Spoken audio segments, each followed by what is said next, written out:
Моундай жүктөр бар деп документти көрсөтүп коет экен. Булар үчүн досмотр кылуу үчүн караганга акысы жок экен. Мына ортолукта бирок вес коюлган экен, электронный вес. Ал иштебейт экен бирок.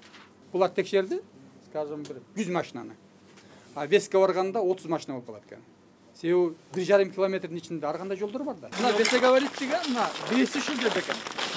Мына бетон көйдүр, буну жаңы бетон көйдүр деп буну. Эмне үчүн вес иштебейт, 23 августтан бери десем, министр транспорт айтып атат. Мен салдырып атам киргенден үш менен экен.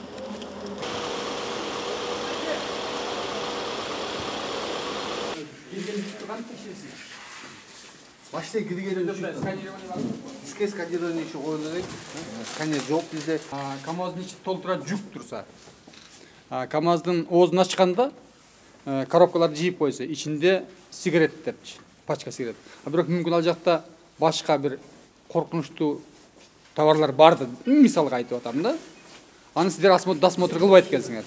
Ушул кандай?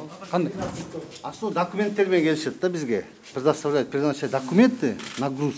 И на основе этого документа водительдерин опрос кылып туруп, текшерип туруп, анан жазылып туруп, регистрация болуп кетет. Эми азыркы заманда толук ишенгенге мүмкүн эмес да. Анын ичинде мүмкүн башка товарлар бардыр. Элдин коопсуздугуна, мамлекеттин коопсуздугуна коркунуч келтирген товарлар бардыр.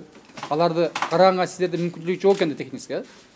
Технические оснащения бар, только ал шек келтирсе, эмне деген оснащение бар технически?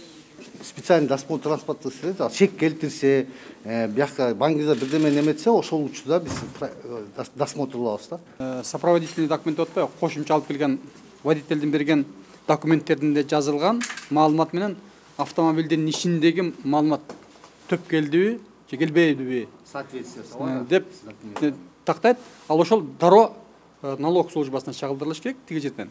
Анын налог служба өзүнүн налогун алыш керек. Ошентип баягы бир эле кыз эле отурса болот да, текшерип.